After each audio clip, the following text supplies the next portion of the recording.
Good evening, ladies and gentlemen. Today is Monday, September 26, 2022. I would like to call to order the regular board meeting of the Othello School District Board of Directors.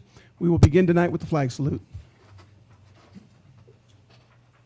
I pledge allegiance to the flag of the United States of America and to the republic for which it stands, one nation, under God, indivisible, with liberty and justice for all. I would first, ¿habrá necesidad de traducción al español en esta noche? Not seeing any. Thank you, Emily. Want to welcome everyone, our guests, those of you that are here in the boardroom with us. We appreciate you taking your time to be with us tonight. Those of you that are online as well, as I do at every meeting, really appreciate you guys taking time out of your busy schedules to observe us as we conduct our business in this meeting. Thank you very much. I would like to motion to approve tonight's agenda with two modifications. First, I would like to add a bullet under B3, board member discussion. Feasibility of moving our meetings to Tuesday, just a discussion that will begin tonight to see if we can get anywhere with that. And also, we need to amend item C15 under required approvals. So Marissa, when you can update that document, I motion that we approve the meeting, or the agenda, excuse me. I second. Any further discussion? All in favor, aye. Aye. Any opposed? Motion carries. Just let us know when we can refresh, buddy. Do we have any public comment tonight? All right, not seeing none, I'd like to remind the public that there is a venue. If you're in person here at the meeting, there's a yellow sign-up sheet at the back when you come in. And if you're online on our announcements on social media, there is a link as well to email your public comment. So just want to remind you all that we do have an avenue for that. Moving on to item B2, I will let Pete introduce our... Yes, thank you, Mike. I'd like to invite Ed Peterson forward, our Director of Communications, to provide an update on recognition throughout the district.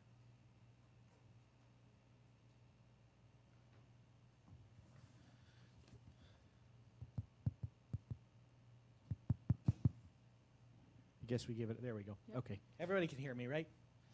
Usually don't have any problems with that. So I wanted to give you all an update on some opportunities we have to recognize staff collectively as groups and individually coming up over the next several months.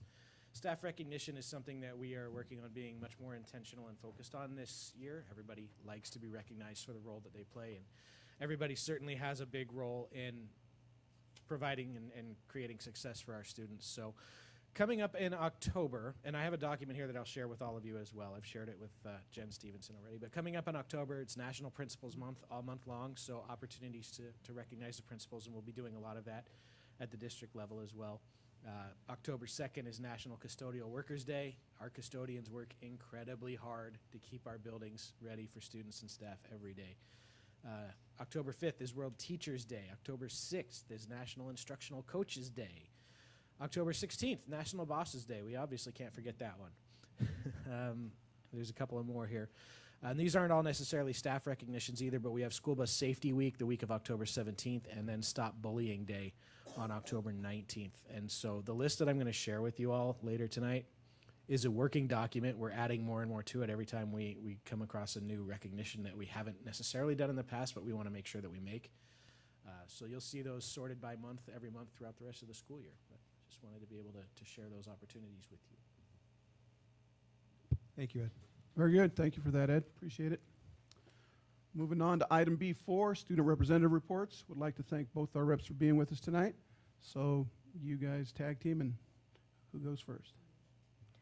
I just wanted to report that we've started back up with the WASDA Student Representative Network. We had our first meeting earlier today.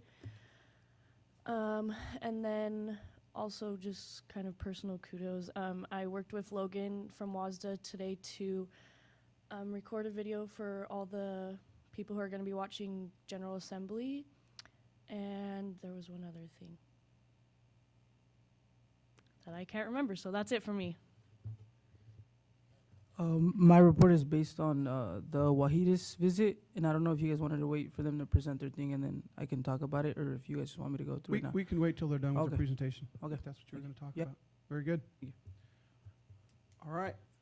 Moving on to item, well, I jumped over board member discussion, but luckily there isn't much to do there. Jen Stevenson is not here, so I don't know if there was a legislative report or not. If she comes in and we're still having this discussion, we'll definitely give her an opportunity. We do want to thank Cynthia for her support. She was here at the meeting last time, and she was our recorder, and she did a very good job. We wanted to talk tonight. I'll let Board Member Johnson Okay. talk to us about what he wanted to. Earlier in the year, I heard some discussion about us having a better relationship with the city of Othello. And it's really hard that we could interact in each other's meetings when they're on the same night. So I just wanted to take a look at the possibility of switching our meetings to Tuesday nights. That way it would free us up to either attend their meetings or they could attend our meetings a little easier. But I know it also is going to impact people in the district too. So I just kind of wanted to start a feasibility of it, or a pros and cons list of possibly taking a look and switching our meetings to Tuesday night to see how that would impact the district. Do we, And the staff. are they on the same rotation as we are? They are on Monday nights on the 1st, the 2nd, and the 4th. And we're on the 2nd and the 4th. So Okay. we're on the same nights. I don't know if we have to consider or not, but we have a lot of school sports on Tuesday and activities from the schools, so if that's yeah. an impact at all, I don't know. And I think the reason to bring this up is to find out if it's feasible. Yeah. I think it'd be great if we could interact with the city, but at the same time, we do need to keep in mind that our activities take precedent here. Pete, don't know if it's something you guys might want to toss around and get back to us as to what would be affected if it was, or what would be interrupted if it's the sports, if it's obligations you guys may have already. You guys may have set your calendars and Tuesdays are not feasible. If you could get back to us with, Yes. So how about at the next board that's meeting, what I'll provide a technical update to say how it could happen. I know one of the other things we discussed early on was, even if it wasn't a date change, could it be a time change? So could we bump things up either on a Monday or another day, so that maybe there are times you could get out in time to visit a city event or to participate in their work. So are you okay with me bringing you 2 or 3 options to consider, and then Yes. Yeah. you can have a discussion definitely. about that? That's- Absolutely. That's what, I just Absolutely. want to keep the conversation alive. Even so if that if was we the- switched and did like the 1st and 3rd Mhm. Mondays of the month, then we could at least be available to attend one of their Yes. 2 of their cities, the 2nd and the 4th And Monday of the month. don't they start at 6 anyway? they do. Yeah. They do. Yeah. I believe so. So you're talking about moving ours to 6 to get there, or moving it to 8? Well, no, I don't think we want to move back. But now that I know that they start at 6, Okay. I mean, there are lots of ways across the state that people do this. Some boards meet once a month. Some boards have workshops every time that they meet, so they'll start at 5 o'clock and have the regular meeting at 7. Some boards have lunch meetings. I mean, we want to honor our opportunity for our citizens to show up and share their voice as well. I think it's Yes. important that we maintain that, but I think the piece about linkage and partnering with the city is an important one, particularly as we think about projects we can work together on. We're going to be experiencing the same growing pains here. Yeah, So, absolutely. and it would be good if we could work together as an entity. Well, we'll look at a couple options. We'll put a couple scenarios together and give the board a chance to talk about that in public, and then look for some feedback from the folks in the system. Can I add a positive for student reps? If it was moved to Tuesday, the rep network meets on Mondays, so that would be convenient. And then also I was going to mention, I'm spacing again. Nope, can't remember. It'll come back. It'll come Yep. back. The student network, like through WASDA? Yeah. Okay. City council invites students to speak for them a lot, and so I know that I've turned down several opportunities to go sit in on their meetings because I'm here, so that would also be beneficial. We'll continue this conversation, hopefully with Director Stevenson here as well. But yeah, bring some options, Pete, and we'll continue tossing this around. Hopefully we can come to a happy medium that suffices all of our needs and, you know, establishes or strengthens the relationship, because I think we're on the right track with the city. Could I add an item that's connected to Mondays and Tuesdays and around board meetings? We have the Wahidas report this evening about the site visit. I did have folks at Hiawatha reach out to see if the board would be interested in moving that meeting to a Monday so that we could use some of the PLC time to make sure you were able to interact with as many employees as possible without disrupting the schedule. I didn't know how you all felt about doing that on a Monday. Honestly, for me, I'm not sure. Do we do it on a specific day of the week? Is it always like on a Wednesday? I think or we've been something? It's always Tuesdays. Yeah. Oh, okay. I didn't know one way or the other, so I'm fine with it. I already spoke to him at the game, so I already knew about it, so. I'd be fine with it. Okay, I'll check in with them. I also want to make sure I check in with the associations just to let them know about, you know, a change to PLC time that day. But I'll bring that schedule next time we meet as well. Would that change how we meet and interact with students too? No, what I So- think it would do is it would provide us an opportunity to pull some employees that wouldn't impact instruction time. So if we did it before school started, then as soon as the bell rings, we jump into classrooms and have a chance to interact with students. We wouldn't alter that experience at all for you. Okay. So they wouldn't be in class until 10:30 or 10:40? Yeah, so we'd have to think about the time and when we want to connect with the staff, and then certified and classified. I think the real push is around the classified staff. I think Wahidas did a good job of slowing groups down those days and moving people around so you could have a chance to do that. This might just prevent that loss of time, and if we give it a shot this first time and see how it goes, we could decide what happens at the next few site visits. But I'm hearing a willingness to maybe Yes. give it a shot. Sure. You can always Okay. try it. I think Alright. so. Thanks. Okay, moving on to item C1. I will entertain a motion to approve required approvals tonight. I will make that motion. I will Motion's been second. made by Director Johnson, seconded by Director Prowse. Any further discussion? All in favor, aye. Aye. Aye. Any opposed? Motion carries 4-0. Item C2, Superintendent Informational Items. Yeah, we have a couple of items tonight to share with the board, and I think some excellent information. I'm going to invite Amy Paris forward, our Director of Student Services, and Amy's going to introduce our guests. But we're excited about a partnership opportunity between the school district, the State Department of Health, so it's sort of at the center of it, and then our colleagues and friends from CBHA. So I'll let Amy introduce the group and share some information with you.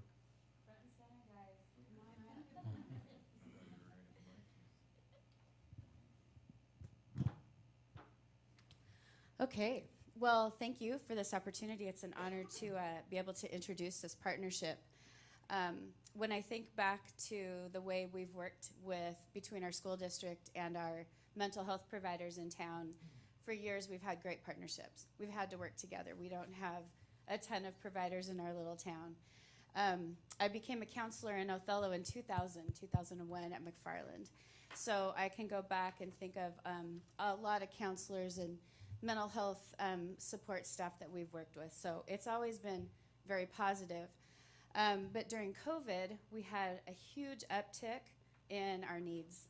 As you know, everything spiked. Our students' mental health needs, our staff, our families. So one of the things that we've had to do was really think outside the box on how to bring this support to our people. And in working with these guys, we want to make sure that we don't have a competitive spirit. We're all searching for the same kind of support. When you talk about school counselors, social workers, behavioral specialists, the pool is pretty small in Othello, and we want to be careful. I've talked to you about the need for social workers. We don't want to pull people from their entity or from integrated healthcare. We all want to work together. So what you're going to hear tonight is a pretty cool partnership that we're just getting rolling on.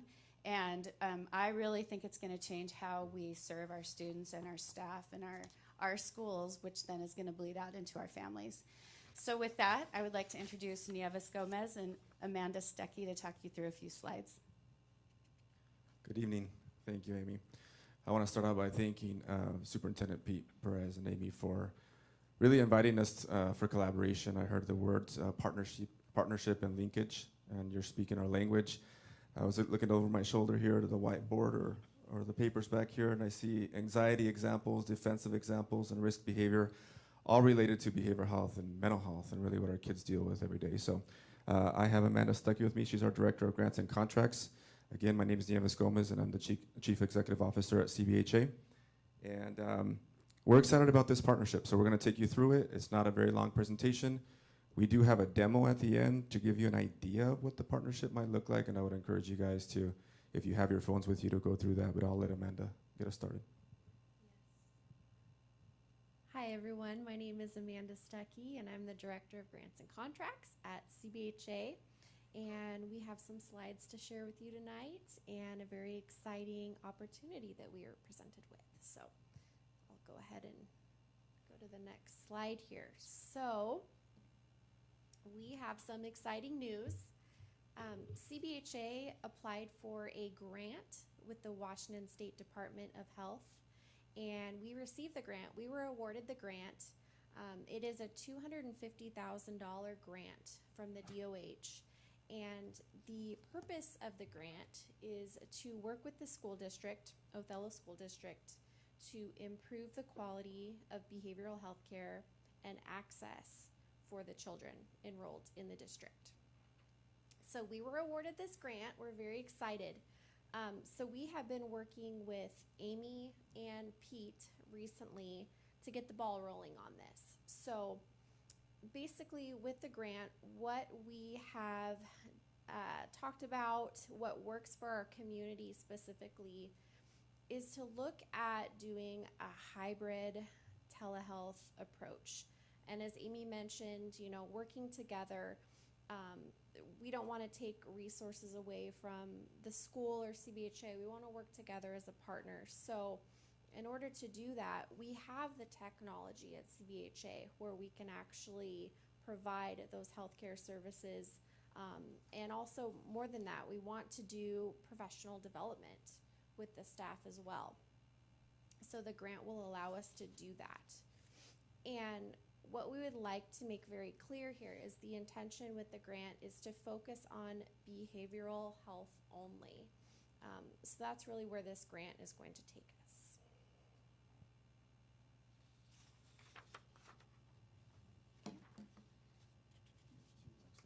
Check. Okay, good. What you see up here is just a diagram that breaks down sort of the whole child approach. And I think, what are a bunch of teachers behind me maybe from Wahides. And so even though it's elementary, we're looking to partner specifically with middle school age kids for the direct services part in the high school. But what you look here is that really the intention in the partnership is to provide you with healthy students so they can be healthy learners. A lot of times you may have students in your classroom or in their classroom who are dealing with a whole lot of different things. A whole lot of barriers. In healthcare, we call it social determinants of health, is what's getting in the way of really having positive outcomes. It's the same thing for a whole child approach. This is a student-centered model, a community role in supporting schools, a direct connection between a student's health and their academic success. There's a different lane or layer that we provide. Matter of fact, we were in, I think, Wahides today, if I'm not mistaken, with the school screening aspect of it. And I'll tell you a personal story on that side because, again, these are two lanes. I have 8-year-old twins. 3 years ago when they were in pre-K, CBHA partnered with the pre-K. That's the only agreement we had at the time to do vision screening. Nobody in my family wears glasses. I never knew that a simple screening that CBHA went in and did with the school would result in a referral to CBHA Vision Services, and then my two daughters both needing glasses. And you know, our optometrist and the teacher having an agreement that they would now sit in front of the classroom because that's what they needed to do. That was a clinical recommendation. That's a simple way of how we partner to do screenings, and I wonder how many kids are just like my daughters that maybe don't have access to care and can get some support. That's on a simple example on medical and vision, but one of the things that's really something we need an intervention with right now, as Amy mentioned, is behavioral health. I mean, the kind of things that our kids are dealing with when they come into the classroom will certainly be a distraction for them to be the best learners that they can be. So this is what the partnership is about. And I heard that your conversation around partnering with the city, and I think partnering with community resources is part of our strategic goals, and I think maybe yours. And so I think this is a beautiful opportunity. As Amanda was discussing, there's 3 layers that we want to do. We want to provide direct services to students that are of the ages 13 to 17 or 18. The specific reason for this is one is we want to start small with resources, right? There's also the counselors that are in the elementary schools can have a little more intervention with the elementary kids. It gets a little more complicated when the kids get a little older in terms of mental health services.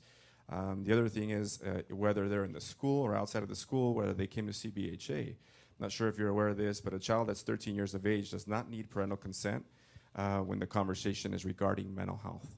If they want to get services, they get services, and that may or may not be shared with the parent under clinical service. So we want to start there.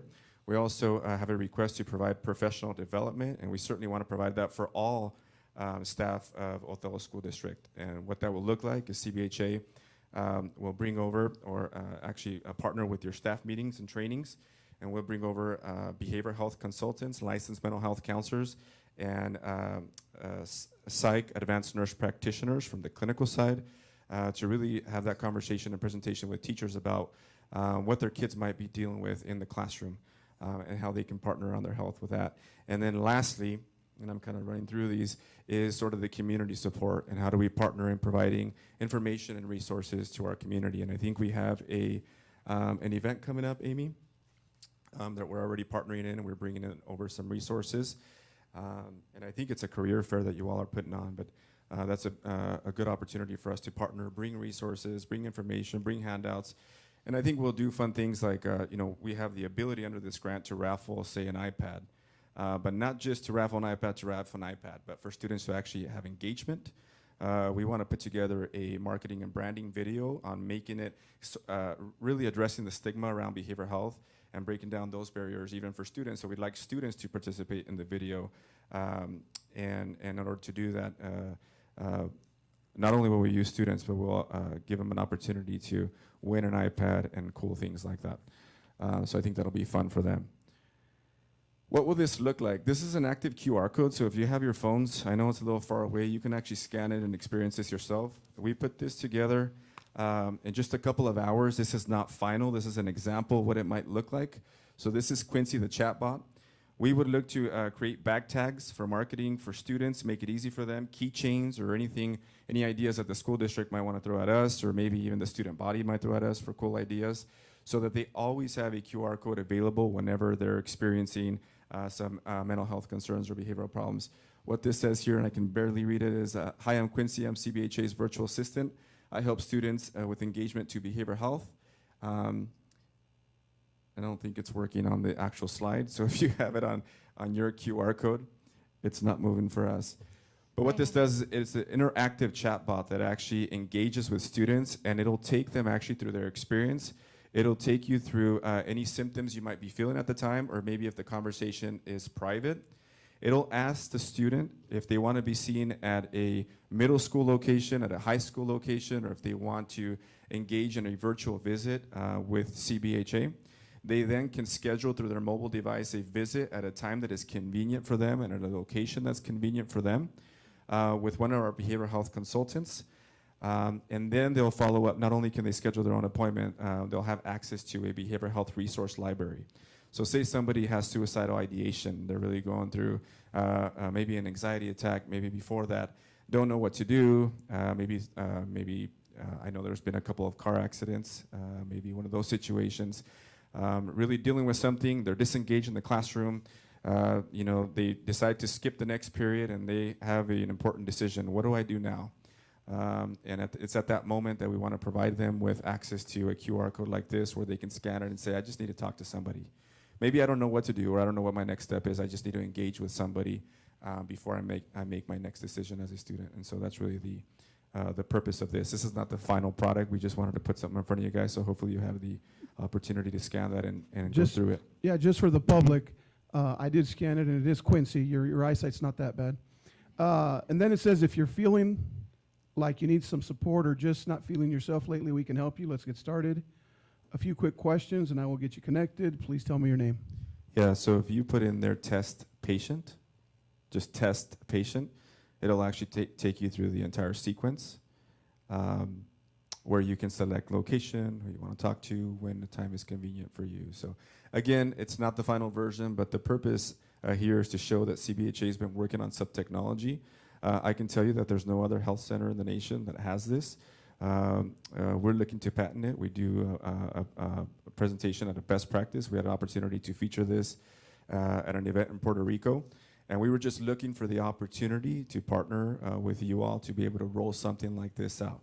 We've had discussions about a partnership opportunity maybe in the future, so we can keep kids in school that maybe, like my daughter has eczema and they have a simple rash, and we're trying to keep them there so that I don't have to go pick them up, sign them out of school, and then take them to the doctor, and then it's a 3-hour visit, you know, by the time we're all said and done, and bring it back and they missed a couple of tests.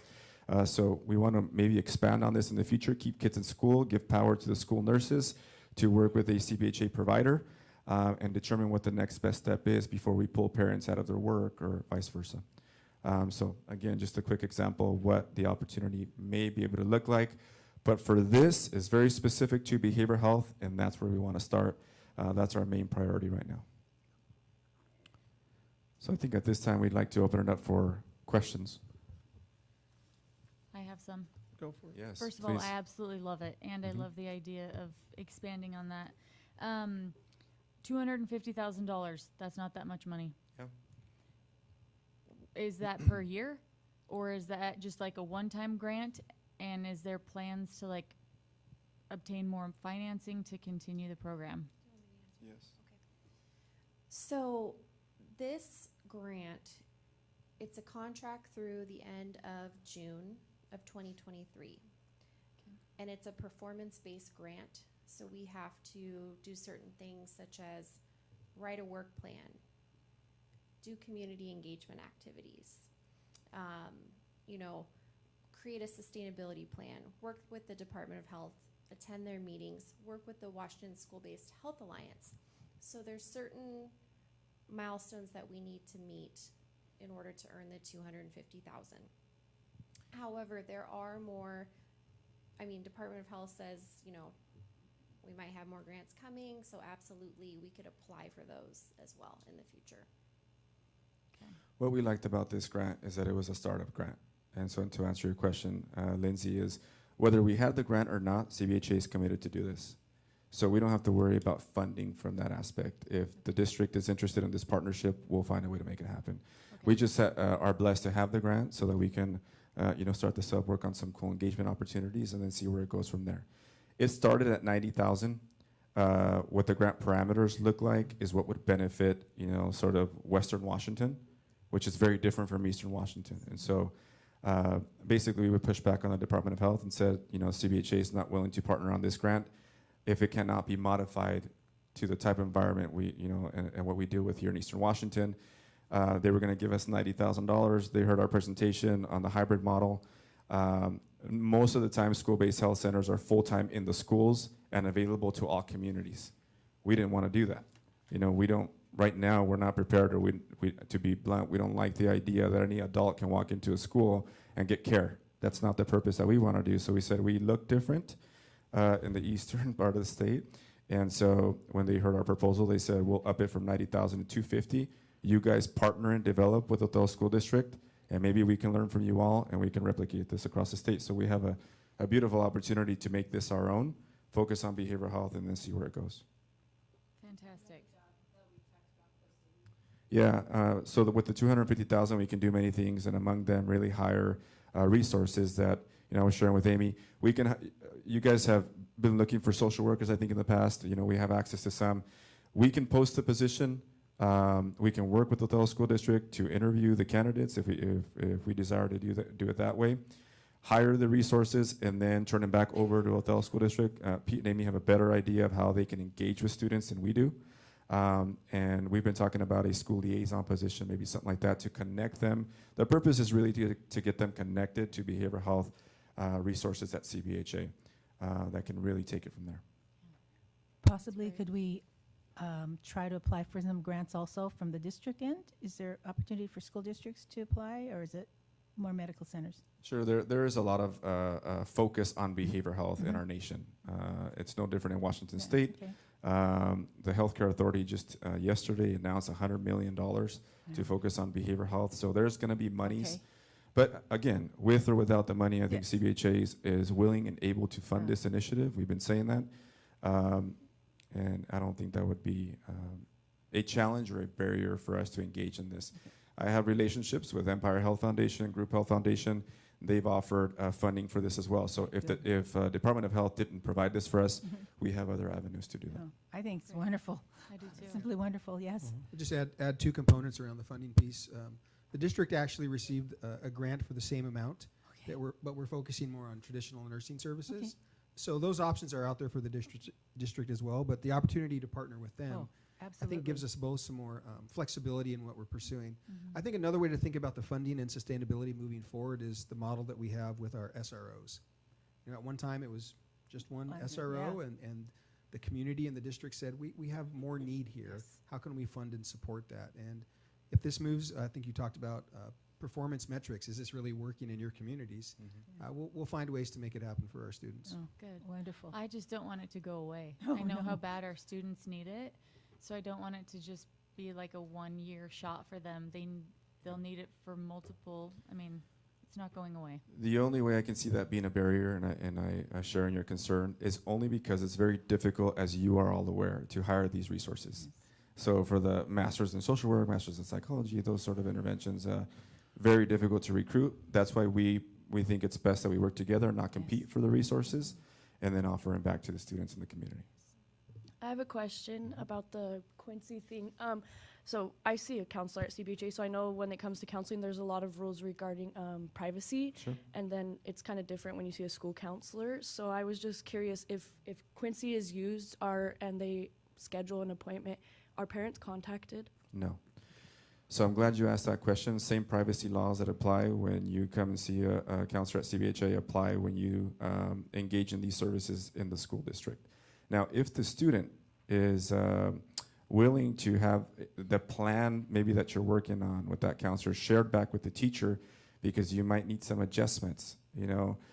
Let's just say that there's a student that engages these services, and then the topic is, you know, I really have a problem with a couple of students in my classroom. This happened on cyberbullying or whatnot, right? And these students continue to present certain behaviors and challenges in the classroom. You know, if there was a desire to partner with, I imagine, the teacher and the counselor on that to really provide a little bit of perspective on how this is affecting a student, so there can be consideration maybe to switch on a classroom, or at least a request or a review. I can see that as a partnership, but if the student desired to keep it private, that's the way it would stay. I have a clarifying question. So if I text the app, I'm a student, I text the app, I say, I need to see somebody tomorrow at 11 o'clock in the morning. Can someone meet me at the middle school? And then, so someone from CBHA, a counselor, would come to the middle school and do like an in-person Yeah. counseling session? Yeah, that's a little difficult. And so I had this conversation with Vicki over at Integrated Health Services. I think they do that already, right? Okay. So they have the ability to do that. She was sharing with me that that's happened in the past. To start, I don't see that. I don't want to say it can't happen, but I don't see that as a real option. So for example, in Othello, we have 4 behavioral health consultants. They have schedules. We would look to provide access to students same day or next day. But in order to have same day access, the student might be required to run over to CBHA and do that. Or we would have to schedule in the schools maybe behavioral health days, or a day where the counselor maybe establishes relationships, comes in as available for students. But it can be a hybrid model where they're physically there once or twice a week, establish a relationship, and the follow-up can be done where there's maybe an iPad in a dedicated and private place, at the Othello High School, but they're engaged in a telehealth visit with their counselor at CBHA. Okay, so if no one was available from CBHA that day, would they then refer them to the counselor that's on campus? Or are those not like working at Yeah, the we would have to establish those protocols of what happens first, and what happens next. Okay, Yes. perfect. I have a question. Yes. So you guys were talking about students from like 13 to 17 years old. Are you guys prioritizing like the younger students over like the older students, or is it just kind of like everyone? That's the age group that we see would benefit the most from the services. That's the age group where, because of the privacy question, a kid can engage in these conversations with the counselor on things they're dealing with without having it, if so desired, shared with the parent. And really, to be open, the way that works is most kids in the state have Medicaid, for example. Medicaid doesn't share an EOB with parents, so you won't get a letter to your house saying your kid had a visit with a behavioral health counselor where they talked about the child feeling symptoms of depression, for example. You won't get that. If it's a commercial insurance that the child has, that does happen. But if there's a request from the student for that not to happen, then we legally have to honor that, and the parent wouldn't get anything at home. What that means is we don't bill for that service, and we're okay with that. Our number one priority is not to bill every visit that happens. Our number one priority is to bill if it makes sense for us, no out-of-pocket cost, but if that's a barrier, that we don't do that at all. I have another question. I'm sorry. Sure, that's what we're here for. Not all students, my daughter's a perfect example. She's in middle school. Mhm. We don't have cell phones for our kids. So what about students that don't have access to smartphones or an ability to scan the QR code? Yeah, I would imagine that we would have to develop a process, and that's a further conversation with these guys, where they can have access. So we would purchase the iPads, for example. It's just like an iPhone. You could still scan the QR code, and they can engage through a process there. So our, I think, intent is to have the technology available at every school, at the middle school and the high school, and the alternative high school to have these services for students, whether they have a mobile device or not. At least they have a safe place to engage in these services. Yeah. Can I just add something? So those processes you're talking about are things that we still have to figure out. But I wanted to make sure and mention we have great systems in place already. So like your scenario kind of seemed more crisis, or I need to talk to somebody now. And he mentioned Vicky, and I wanted to make sure that you know that integrated healthcare is wrapped into this. Back to the spirit of competition, we didn't want to leave them out. And so they wrote a letter of support about this grant. They still come into our schools. That won't change. And I see these iPads and all of this capability already happening in our counseling centers and in our counseling offices in the elementaries. We'll just have more access. We'll just have these iPads and the ability to make this connection if they can't with the school counselor, or it needs to be referred. So it's nothing but benefit is really how I see it. Very good. Well, thank you very much for the presentation. Thank you for the initiative. Thank you for being willing to partner with us. It is very important. As tight-knit a community as we are, the fact that we're working with these different entities, it should be what we're looking to do more and more.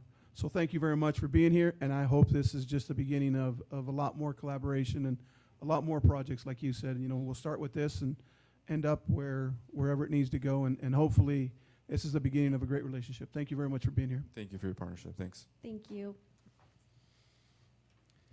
I just want to wrap this up real quick, Mike, with just a couple comments about post-COVID education and lessons learned from that experience that we all went through. And certainly this idea about responsive leadership from the state, from Department of Health, from CBHA, and from the district, and understanding that many of our students are struggling with the experience that they all had to endure. And really appreciate the opportunity to link up with CBHA around providing wraparound services to our kids and making sure that they have an opportunity to get the supports that they need. Because as Nieves shared at the beginning, that idea about readiness to benefit and readiness to learn, it's already tough enough to be a student, tough enough to be a teacher, to get kids to engage when they're in crisis, when they're hurting and don't have someone to talk to. So really looking forward to establishing something that's an add-on to our system. So looking forward to that. The next piece I want to just touch on quickly is related to the patron tours, another idea around linkage. If you remember last year, we ran one sort of beta test with retired teachers and figured out the logistics and the timing and whatnot.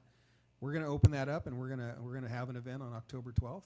And so you'll see media start to come out, ways for folks to sign up. And I think we're going to take the first 20 that sign up, and just going to take folks from the community who are interested to come in and see what are the good things that are happening in our schools, and to have a chance to engage real time, much like your site visits. Chat with principals for a little bit, walk around the campus, get to hear a little bit about what's happening in school when it's not a conference day and maybe not even their kids' school. So we're looking forward to getting that launched on October 12th. I was reading or listening to Ed's thing on it, and I was wondering, is there a chance that if we didn't come together, one of us could each go to a patron tour? Yeah, absolutely. Again, if we're not going to announce a quorum and we just want to have 2 of you there, maybe if we save the seats for the 20 folks who might be interested, and then we can reach out at a board meeting and say, here's our schedule, here's what we've got going. Is anybody interested in being part of it? I think it would be a great opportunity for you to link up with those folks as well. Okay. All right, Very thanks, good. Mike. Okay, moving on to item D1. We have Wahitas Elementary School Report. So, Justin and team, the floor is yours.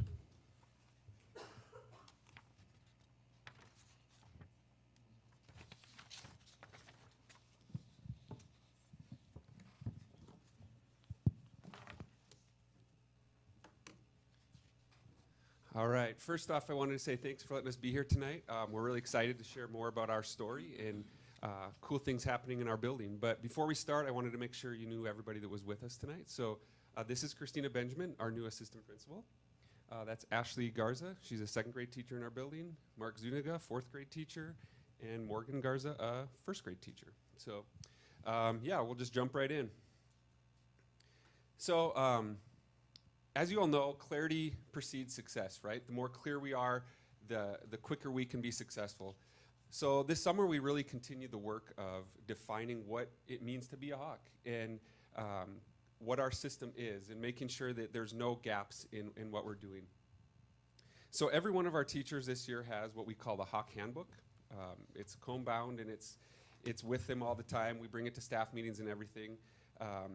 In this handbook, it really defines what our goals are for the year, what our focus is, our non-negotiables. If we're a Hawk, this is what we all agree to, and then really it defines the system itself for instruction.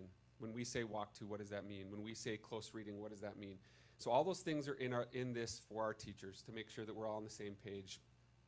And with that, there's 11 non-negotiables that you can see on the right there, and I'll just quickly read them off. But stay focused, actively contribute to a positive culture, maximize teaching time, utilize common curriculum, value assessment, lesson plan together, deliver world-class instruction, analyze data, support students through walk-tos, continually push yourself, give and receive feedback, and set lofty goals. So those are the 11 things that we've all said are non-negotiables for us and our teachers.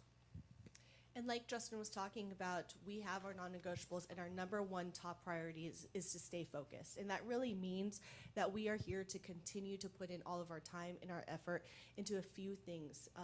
We'll talk about 3 of our main focuses today, but one of our focuses is right there, what we teach. And you can see over the last few years how that has progressed throughout the years. What we teach really is about learning how we have guaranteed and content-rich curriculum that is assessment-informed in every single classroom. This builds upon the work that we have been reading about in Driven by Data, and we've been putting this into our system for over the last few years. The key move for us this year, however, in this area of what we teach is really refining and improving our interim assessments to assess not only just really good language, but all of our common claims, and also increasing the rigor for them. As we look back over the last few years, and as we previously mentioned, over the last few years, we've been placing a heavy focus on what we teach. We're really using our interim assessments to deep dive into an analysis of what student data is telling us. Now, this work that we've been doing has taken place over a very hard time in education. I mean, we've all lived through it. It's no secret. We've been through masking, online learning, social distancing, half days. We've had a lot of hurdles, and hardships to overcome as educators and as students and communities. However, our teachers' focus, or might I say laser focus, for increasing and maximizing every single minute of learning and focusing on what we are teaching has really led to amazing outcomes. This slide shows us last year some school records that we have had at Wahitas. Now, we talk about achievement levels often, but I really do want us to focus on actual school records. Since Wahitas has been around, we have reached all of those school records in 2021 and 2022. So this really makes us believe that what we are doing is the right work. If we can outperform ourselves in very hard times, we are doing the right things, and we are going to continue to get better at and to focus on what we teach.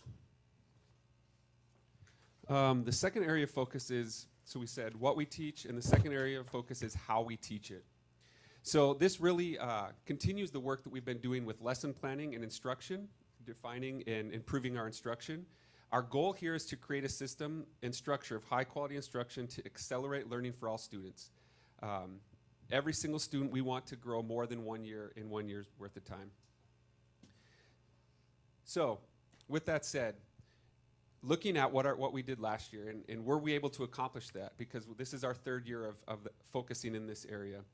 John Hattie's done a lot of work, many studies, and determined that 0.4 is the average effect size for 1 year's worth of growth, so 0.4. So what we do is we track everything. We want to know if we're being successful and if our effect is, if we're having a positive effect and how positive that effect is. And so on this graphic here, you can see that the two farthest on the left are ELA, school-wide STAR, and school-wide SBA, so taking every student in our system and averaging their effect size. And you'll see that in ELA, we were above the 0.6 threshold for both of those, meaning about 1.5 years worth of growth is what all of our students averaged. In math, STAR, we were at 0.65, so again, across the system, our students averaged about 1.5 years worth of growth. And on SBA math, above that 0.4, so even more than 1 year's worth of growth. Same thing with school-wide fluency. That's words correct per minute reading fluency. So you can see here that the work that's being done by our teachers in this area to really focus on how we teach it and to increase that that growth for every student is paying off. So it's telling us we're on the right track. We just got to keep going and get better at what we're doing.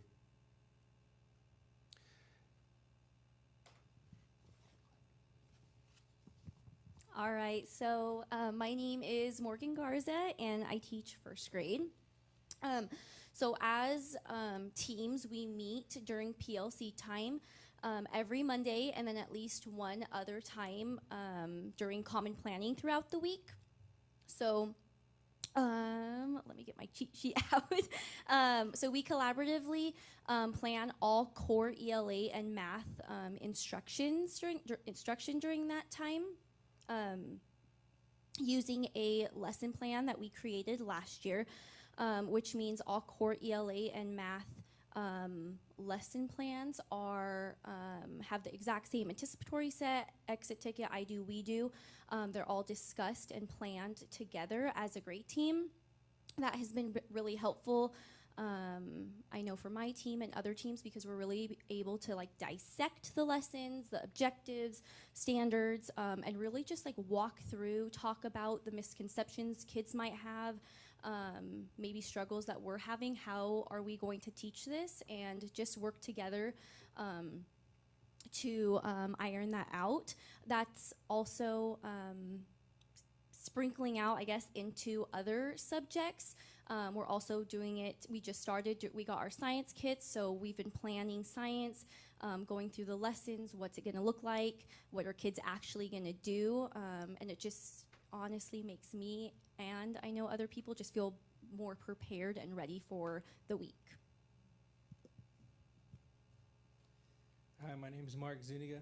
I teach fourth grade, and so basically to elaborate a little bit more on the PLC time, every Monday morning for PLC 3 through 6, we all meet for at least 30 minutes to go over our ELA instruction for the week. And this all began over the summer, where we met to create a common scope and sequence for our ELA instruction across the 3 to 6 grade levels. So now we meet every Monday for at least 30 minutes to basically discuss our upcoming instruction.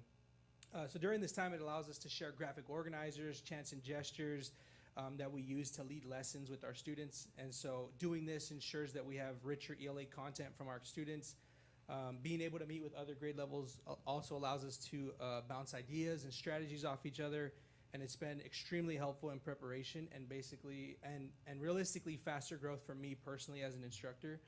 And speaking with other grade levels, it feels good to know that everyone's on the same page. So sending students to the next grade level ready and receiving kids who have these consistent strategies really help for persistent and just smoother transitions from year to year. Hi, I'm Ashley Garza, I teach second grade. This year we began implementing what is called Hawk Walks.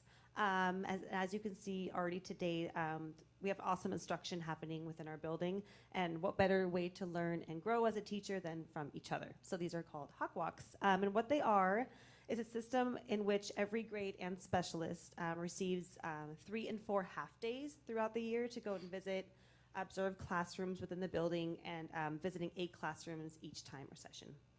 So that means that every single teacher at Wahitas will visit around 20 to 30 classrooms within our building. My grade team was one of the first ones that got to jump in and do a Hawk Walk, so I'm really excited to kind of share how that looked for us. One of the things that stood out to us the most, which there was a few things, but one of the things that we all had in common was we see each teacher's own personalities kind of shine through what their lesson. And it was amazing to see how they teach a lesson in comparison with how we teach it.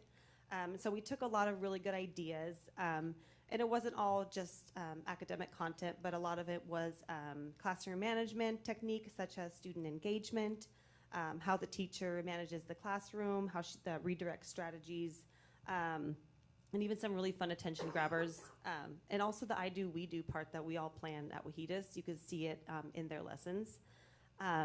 And with the collaboration lesson planning we do already as a team during PLCs, it's really fun to see the implementation of their lessons.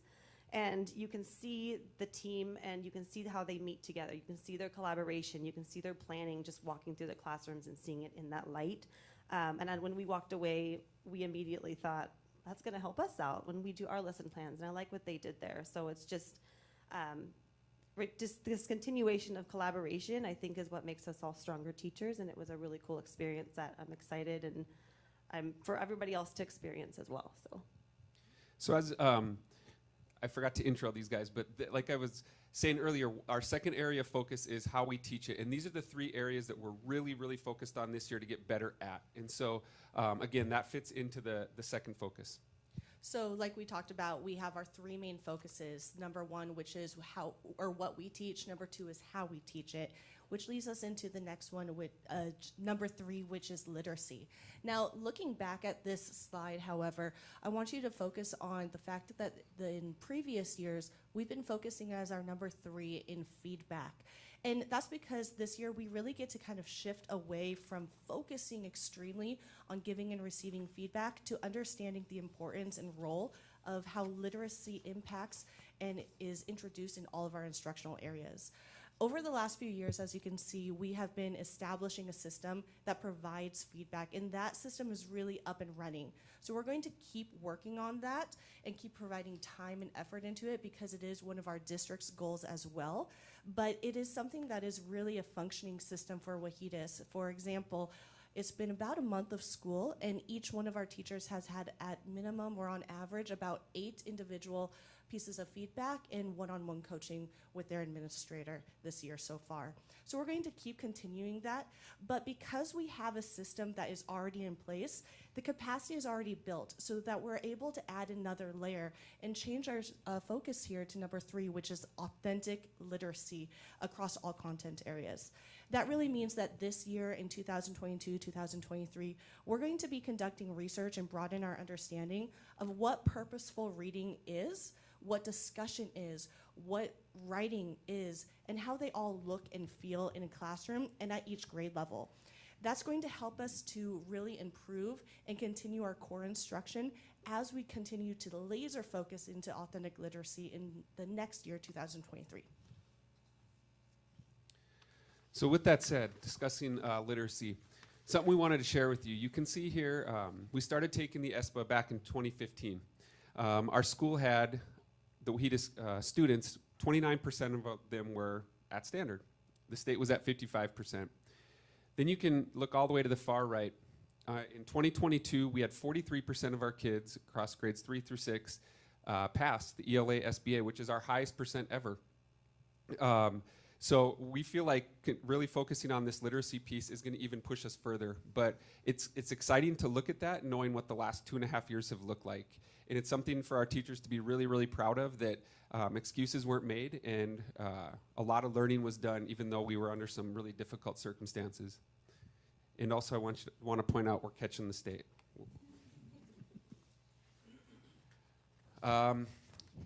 This is a bit of information that just recently came out. The state test results were released on September 9th. So we dug into them. We wanted to know, is what we're doing working? Are we having the positive effect that we really want to have? And so forth. And it's something that our community should be really, really proud of. Again, our teachers didn't make excuses over the last few years. Another hurdle that our teachers have had to face is since the spring of 2016, our staff has seen 5 different transitions for principals, which is kind of astonishing to think about, and that's not a whole lot of time. But the growth has continued. So again, the community should be really proud of our teachers and our staff that nothing has really stood in their way and they haven't made excuses. So this graphic here, we looked at schools that look like us, right? And so the parameters were at least 40% ELL and at least 60% low income. There are 90 schools that look like that, 90 elementary schools that look like that across the state. The numbers that are graphed here are the average of ELA math and science proficiency or passing rates from that school. So the 3 scores average to give you one just kind of overall look at the school. All 90 schools are graphed or charted on there, and we just came out on top. So we were really proud of that. We were excited and shared it with our teachers, and they were like, all right, well, what were we? We can do better, right? That's kind of the attitude that they have, and I'm excited about that. Also with that, I wanted to share something cool that we had an opportunity this summer to have a visitor. Her name was Dr. Christina Hesbold from the University of Denver. She's a professor in the educational leadership school there. And she's doing some research. She's taken a year off to do some research on rural schools and the things that are happening for kids in those schools. And so she came to us this summer and sat with us for a little bit, or actually a whole day, and just tried to learn about what we're doing. And here was some of the feedback she gave us. I'll just read it for you. Your focus has been on disrupting the status quo, with great joy, I might add, and designing a sustainable system with capacity for every student and educator to learn. Moving from compliance to individual mastery is a significant paradigm shift. You've moved the arrows from ready, fire, aim by carefully designing interim assessments, aligned with your chosen curricula, examining outcome data at the building, grade level, teacher, and student level, all while creating a welcoming community of learners. No small task. Few ever try, and it looks to me like you and your teams are doing a remarkable job of it. So it's really cool to get that feedback from somebody that visits a lot of schools. So that's what we have for you. We'll welcome any questions from you from there. Gael, go ahead. You had your report on this. Also, some things that I was told about, the school was that students have a different feel, which is great. They got their groove back. So that's what, a lot of us like to hear about students. Students are very involved in classes and not just in work, but also in attendance. I heard that you guys were rarely missing students, which is another good thing. And then parent involvement. That's another big, and you guys had mentioned, I believe you guys had your first entire school assembly in a while, which is another very good thing that bring positivity. And some observations I made, morning announcements, positive, keep it up. Students have expectations hung up in the hallways, but not only that, but also positive messages, which is a really great to keep your students positive, because there's a quote that I like to, one of my favorite quotes, no pun intended because you guys are hawks, but your attitude will always determine your altitude, which is very great that I think that these guys keep their students positive so that they can do great in school. Yeah, that's all I have. Thank you. Thank you. We're going to have to steal that quote. Dr. Prowse? I never wanted to be an elementary school teacher. But something about going to your guys' campus makes me feel like, and it has to do with your leadership, Justin, the team you guys have developed, to where it's like, maybe I missed my calling in life and I should be an elementary school teacher. Like, everything that you guys do is amazing. Like, just you've got it all. If we could bottle it up and put it in every school across the nation, imagine what our world could be. So I'm so appreciative of all the hard work, the expectations, the never quit, the grit, all the things that you guys preach about to your students, but you exemplify as the leaders in their school. So just my hat's off to you. You guys are amazing. Thank you. Well, you never disappoint coming to your school, but I have seen milestones since Lindsay and I started. And the first year, we went in with a separate little visit because we missed the COVID area, but from that time. But it's amazing every single time. And I've been to 2 of the teachers. I'm gonna have to go to yours, Morgan, next, because one thing I want to tell you about Mark. Last year, I walked in and he was doing a reading program, and they were pumped, and the kids were not screaming, but they were reading this book together. Then I went to the next group, and they had a whole different program, but it was all positive too. Then I went to the other class, but it was great to see the enthusiasm that each teacher's, like you mentioned, brings into this program. And I think it's at all your levels. And I think with the PSE the other day, they were more relaxed and were wanting to talk and wanting to provide feedback. And they are really important too. I think you've made everyone think that know that they are important, not just think, to know that they're important. So thank you for the visit. Thank you. You're thoroughly impressed. I just love the visit. You have the house system. It's more than a house, it's a home. You guys have created a culture there that everybody has just bought in on this, and that makes a difference because it passes on to the students. The students want to go to school there. They're excited to go there. I've got my own grandkids that go there, and they're excited to go there every day. I'm just, with the scores that you have got now, I'm just like a kid on Christmas morning. I can't wait to see what you guys are going to show us next year at this time. It's going to be exciting. Very good. Yes, it will be. Yeah. Is it Catherine? Christina. First off, I want to commend you for your. Yes. It's not like you're not saying at Wahidas this has gone on. And you're new there, and I think that stems from the culture that's there. We say it every time, in all of our schools, but there's an atmosphere of belonging, of family. It's evident. You guys produce these scores while making kids want to be there the next day. Whatever it is, whether the house, whether it's the individual teacher that develops a relationship with the student. I know last year you guys had Hawk Buddies or whatever it was, and everybody belonged. I think that's what's helped you all succeed. I commend you for the scores. I commend you for being bold and having your expectations in writing. That way, the teachers know exactly what's expected. You guys are setting the bar pretty high for yourselves, and the fact that you guys are eager to see what else you can do is to be commended. I just love the fact that you guys are achieving these scores while making it fun for the kids, and to me, that's just a win-win situation. Your employees, they love going to work. As Sharon mentioned, PSE was even relaxed this year. Those that were like in the beginning hesitant realized that, hey, what they're trying to get us to do is actually working. And once they saw the fruit of their efforts, it was like secondhand anymore. So no, great visit. If every school in the nation, like Lindsay said, was a Wahidas Hawks school, I think our whole education system would be way better. But thank you very much. And those of you that are listening, if you're a Hawk, thank you for what you do each and every day at Wahidas. Every single one of you is important to what's going on there, and continue doing what you're doing because you are impacting the lives of your students. Thank you very much. Thank you.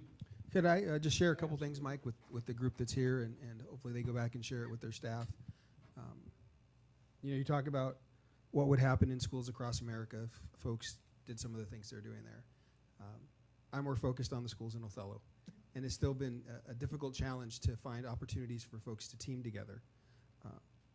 So I think it's important that we identify a couple of things that they shared that are not unique to this school. They can and should happen anywhere. The first one is around this idea of keystrokes and concepts. So you can teach someone to be an accountant for your construction business, and they need to know the keystrokes. But if you teach them good business practices and the concepts about saving and spending and giving, you're going to get a better employee. And it takes those foundational keystrokes, but really you focus on concepts. And when they understand the concepts, they can transfer them to other areas. And in education, we talk about surface, deep, and transfer learning. And the data that they shared with you demonstrates that. It wasn't just on one assessment. Those kids demonstrated the skill and meeting standard on multiple assessments. So if every school in America or Othello focused on surface, deep, and transfer learning around the standards that our kids need, that would make a difference. The other thing that I hope they do, and maybe they've already done it, you see that little graph and you celebrate and the teachers are like, hey, that's where we're at. Imagine if you're a kid and you see that. Imagine if you're a fourth grader and you say, what? We did that? And so I think it's an example of what our kids can do when adults team. So what should we do that Wahidas does? Just team. Practice whatever you want to practice, but figure it out. And the other piece about what do we team around, we know what works in public ed. We have known it for a long time. Before many of the folks up here were teachers. Many of them were in school, and we know what works. It's a matter of how you react and how you feel when what you didn't get you the outcomes that you wanted for students. And when you are able to think about your own efforts as an adult and how it affects the rest of their academic career as an elementary student, you will do things like they're doing. And so when we, I talk with some caution about, well, should we do what that school's doing? There are some foundational things that work in any school. And every school has their own culture. Every site visit that we have and team that sits up here shares a very similar story about how their school feels, right? But there are some foundational things that we should all be thinking about and we should all be working towards.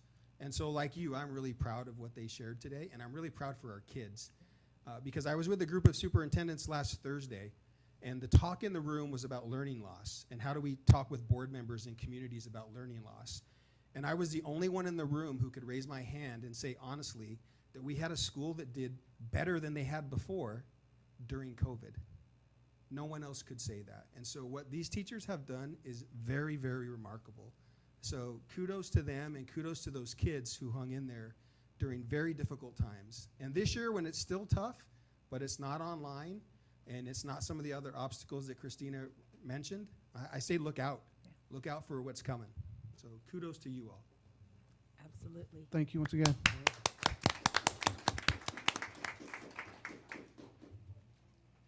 Awesome. Moving on to item E1, upcoming events.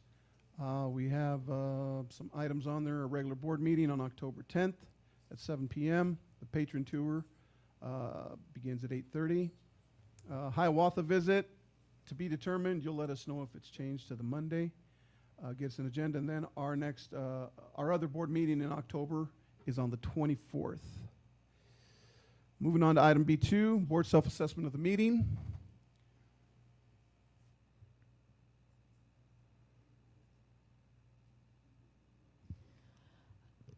Well-planned agenda. Yeah.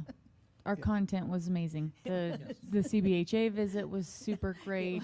The Wahidas report was top notch.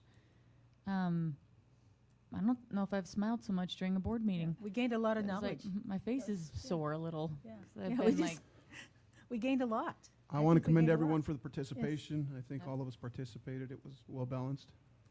I know Very it good. takes a little longer, but I like when we have the presentations. Agreed. It's great to see the results. It really Yep. is. It's always great when we could link with other groups and organizations Mhm. to benefit the needs of our kids. And I don't think we've ever had a student rep give us a report about a certain school visit, so that was nice. Yeah. It was nice Very to good, see very the good. impact of Very nice. of the young. Yep. Yeah. And they listened intently. Did you see that? Yeah, Yeah. they did. Gael took more notes that day than any principal I've ever seen take notes. So. Agreed. kept I felt writing. bad. Like, maybe I should be taking notes. Definitely miss Jen. She had a family emergency. Okay, I was gonna ask, does anybody know? Very last minute Okay. family emergency. But yeah, that's great. the con of tonight is that Jen wasn't here Pray to that see the everything's good exciting with her. things. Pete, you got anything to add, or?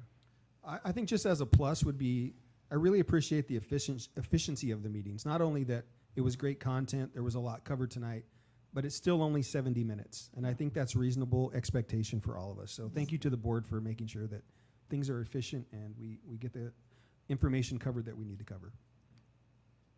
Very Another positive for me is when you share feedback with us, Pete, and give us a different perspective on different things that we're talking about. It always brings everything really full circle. So thank you for doing that for us. Absolutely. Great. Another great meeting, I think. Having said that, our business is complete. This meeting's adjourned.